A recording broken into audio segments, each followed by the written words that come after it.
everyone. Before we begin our video, I'm going to introduce our topic, which is acceptance under the law of contract.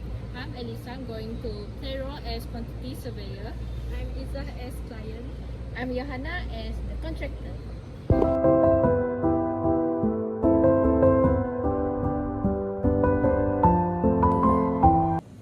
Good morning, Ms. Iza. I have completed the additional funding works that you requested during the project. Here is the final invoice that I would like to claim.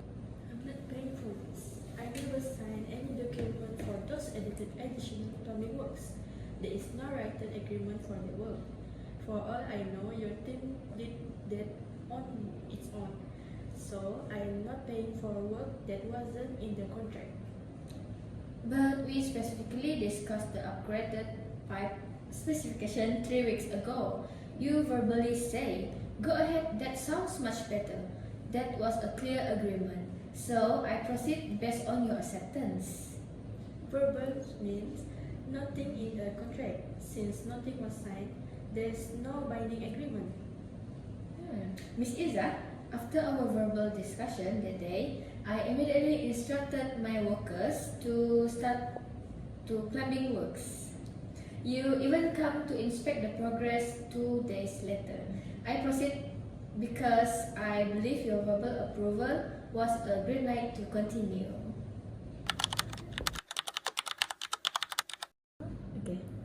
Alright, let's look at this carefully. Under Section 2B of the Contract Act 1950, when the person to whom the proposal is made signifies his assent thereto, the proposal is said to be accepted. This means that you, Ms. Iza, agreed to the additional work, even verbally. There could be a valid acceptance, but only if it was clearly communicated and both parties understood the same term.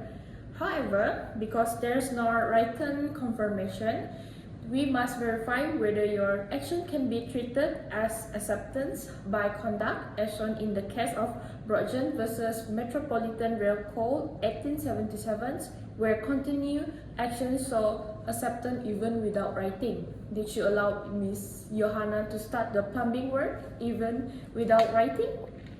Yes, I did. I told him to fix it immediately.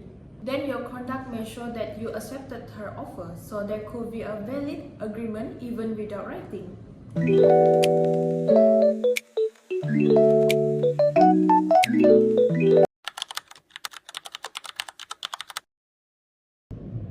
But Miss Elisa, without written proof, how can we be sure this is fair?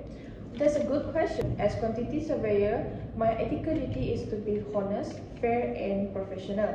Since no written exists, I will review the site diary reports and meetings to confirm whether verbal instructions were given.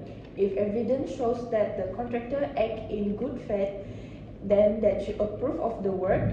Then, to be fair, Miss Johanna deserves the fair payment for the additional work. But Miss Johanna, you should have followed the proper procedure. Always get written approval before starting extra work. It's protect both parties. Yes, I understand. I'll make a proper documentation next time.